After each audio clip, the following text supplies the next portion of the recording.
नमस्कार मित्रों, स्वागत है आपका हमारे YouTube channel once upon a time एक समय की बात में। आज हम आपके सामने लेकर आए हैं एक बहुत ही सुंदर और रोचक कहानी, जिसमें हम आपको बताएंगे कैसे हम छोटी छोटी गलतियों के चलते अपने रिश्ते बिगाड़ लेते हैं, जिसका परिणाम हमें बहुत बुरा भुगतना पड़ता है और वो बहुत ही कष्टदायी होता है। तो दोस्तों, अगर आपको हमारी कहानी पसंद आती हो तो प्लीज़ मेरे चैनल को सब्सक्राइब करें, लाइक करें एंड कमेंट करें। तो देरी ना करते हुए शुरू करते हैं आज का एपिसोड, जिसका शीर्षक है तलाक। एक समय की बात है, पति पत्नी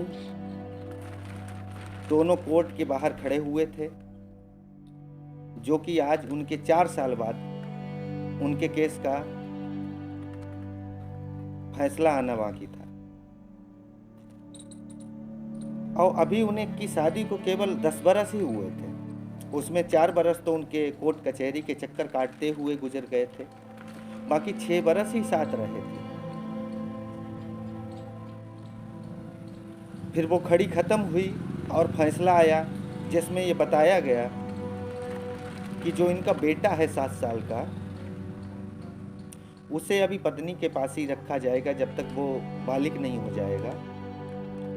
और पिता जो है वो महीने में एक बार उससे मिल सकेगा और पति को 10 लाख रुपए एक मुश्त पत्नी को देने पड़ेंगे। बाकी पति पत्नी के घर वाले भी मौजूद थे उस समय कोर्ट में। तो ये भी कहा गया था कि जितना दहेज का सामान है वो पत्नी अपने साथ अपने मायके ले जाएगी, और जो गहने हैं वो पति के पास रहेंगे। ये फैसला हुआ।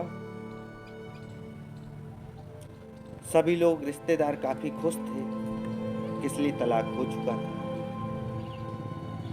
बाकी एक गहनों की लिस्ट पति के हाथ में थी और सामान यानी कि दहेज की लिस्ट जो थी वो पत्नी के हाथ में थी। अब दोस्तों, दोनों लोग एक ही ऑटो में उस घर की तरफ बढ़ते हैं, पति के मकान की तरफ, क्योंकि उसे दहेज की जो सामान था उसका निशानदेही जो था वो पत्नी को ही करनी थी। तो दोनों लोग एक ही साथ जाते हैं। और चूंकि जो पति था उसके जो घर वाले थे तो वो अभी तक गांव में ही रहते थे। उसके माता पिता और भैया भाभी सब गांव में रहते थे, पति अकेला रहता था शहर में। तो जब घर पहुंचे तो अब 3 ही लोग थे, पति पत्नी और पत्नी की माँ। जब वो ऑटो से उतर के अपने घर की तरफ बढ़ी तो उसने 4 साल बाद उस घर को देखा था। सोचने लगी कितने सपनों से इसे सजाया था, एक एक चीज बड़ी अच्छी तरीके से रखी हुई थी हमने इसमें सजा के। और इसी सोच विचार में पड़ी हुई थी, अब यहाँ से हमारा नाता टूट गया। और जबकि उसके जो सपनों की चीज़ें उसने बनाई थी, पूरा आशियाना एक एक ईंट लगी थी उसके सामने, तो उसमें पति का भी साथ था अपनी पत्नी के सपने को पूरा करने में। तो जब अंदर पहुंचे तो पति थकार के अपने सोफे पे बैठ गया। तो पत्नी से बोलता है कि तुम्हें जो जो चाहिए वो अपना ले जा सकती हैं, मैं आपको रोकूंगा नहीं। तब कहीं जाके पत्नी ने पति की तरफ ध्यान से देखा तो उसने सोचा कितना बदल गया है ये 4 साल में। बालों का कलर भी कुछ सफेदी आ चुकी थी, चेहरे की रौनक खत्म हो चुकी थी और पहले से दुबला भी हो गया। उधर सामान की निशानदेही होती है। फिर उसके बाद पत्नी गहनों का भरा हुआ जो बैग था वो पति के हाथों में देती है, जिसमें करीब 15 लाख तक के गहने थे। तो पति मना कर देता, कहता है ये रख लो, आप मुसीबत में आपके कभी काम आएंगे। और ये मत सोचना मैं वो 10 लाख रुपए जो हैं वो नहीं दूंगा, वो भी दूंगा, ये भी रख लो। तो पत्नी कहती है नहीं, ये हमें नहीं चाहिए। वो जबरदस्ती उसे दे देता है और दूसरे कमरे में चला जाता है। जब पीछे पीछे पत्नी जाती है तो वो देखती है कि वो रो रहा होता है। तो पत्नी सोचती है इतनी मुसीबतें आई, सब कुछ आया, लेकिन आज तक ये नहीं रोया। आज रो रहा तो उसकी भी आंख भर आती है। इतने भी हैं, पत्नी की माँ की आवाज आती है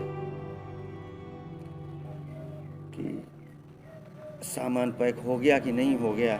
जब वो देखती है कि एक ही कमरे में है तो वो हाथ पकड़ के अपनी बेटी का बाहर बरामदे में लाती है और उससे कहती है अब इससे क्या बात करना, अपना सामान लो और चलते हैं।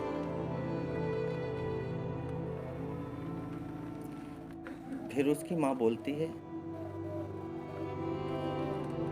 कि इस शराबी ने कुछ रखा भी है घर पे कि सब बेच ही दिया। तो माँ का शराबी कहना शायद उस पत्नी को अच्छा नहीं लगा। वो पत्नी जो थी वो अपनी माँ को रोकती है कि नहीं, ऐसा मत कहिए। और जब अलग हुए थे तो बात कुछ नहीं थी। एक दिन शराब के नशे में अचानक कुछ आवेश में आकर पति ने हाथ उठा दिया था। उसके बाद ये मायके चली गई थी, जहाँ पे पति के भाई और भैया ने और पत्नी के माँ ने रिश्ते बिगाड़ते हुए उनको एक साथ ना होने दिया और रिश्ता कोर्ट तक पहुंच गया। फिर पत्नी कमरे में जाती है पति के पास और कहती है मैं जा रही हूँ। तो पति कहता है रुक जाओ। तो वो कहती पहले नहीं आप रोक सकते थे, कभी आए होते लिवा ले जाते। तो उसने कहा मौका ही कब दिया तुम्हें माफी मांगने का। यही सिलसिला चल रहा होता है। पत्नी की माँ फिर नाराज होती है, ये क्या हो रहा है, चलिए सामान पैक हो गया है, गाड़ी आ गई, चलते हैं। जब वो घर से निकल रही थी तो उसे वो तुलसी का पौधा नजर आया जो कभी हरा भरा हुआ करता था, आज सूख चुका था।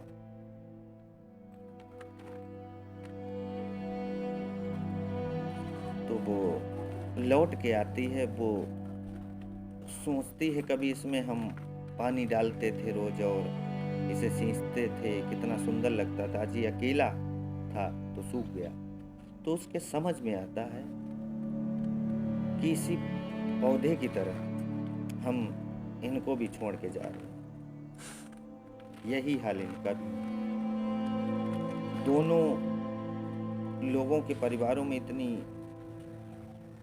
बुराइयां भर दी गई थी कि एक दूसरे से ना माफी मांग सकते थे ना, और अलग भी नहीं होना चाहते थे कि एक दूसरे को चाहते थे। फिर वो लड़की फैसला करती है पत्नी कि अब हम इस घर से नहीं जाएंगे। उसकी माँ बुलाती है और वो लौट के आ जाती है। पीछे से आके पति के पास लिपट जाती है। पति भी रोता है, पत्नी भी रोती है। उसकी माँ नाराज होती है, लेकिन फिर भी वो पत्नी उससे कहती है कि नहीं, अब हमारा यही घर है, हम यहीं रहेंगे। तो माँ कहती है कोर्ट का फैसला, उसने कहा कोई फैसला आ जाए अब हमें कोई अलग नहीं कर सकता। इसी कहते हुए माँ को विदा किया गया और पति पत्नी अपने प्यार से रहने लगे।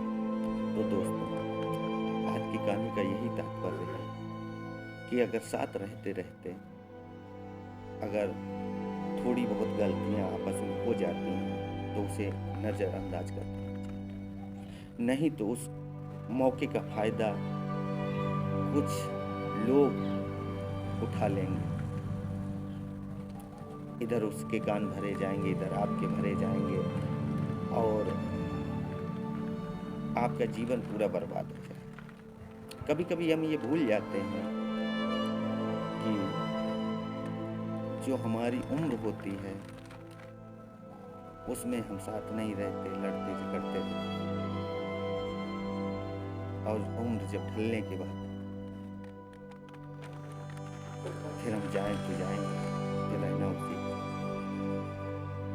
तो इससे अच्छा है कि शुरू से ही अपना तालमेल बनाए रखें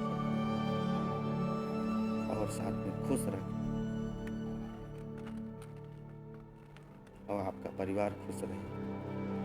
तो इसी के साथ ये एपिसोड समाप्त करते हैं। मिलते हैं अगली नई रोचक कहानी के साथ। जय भारत, जय हिंद।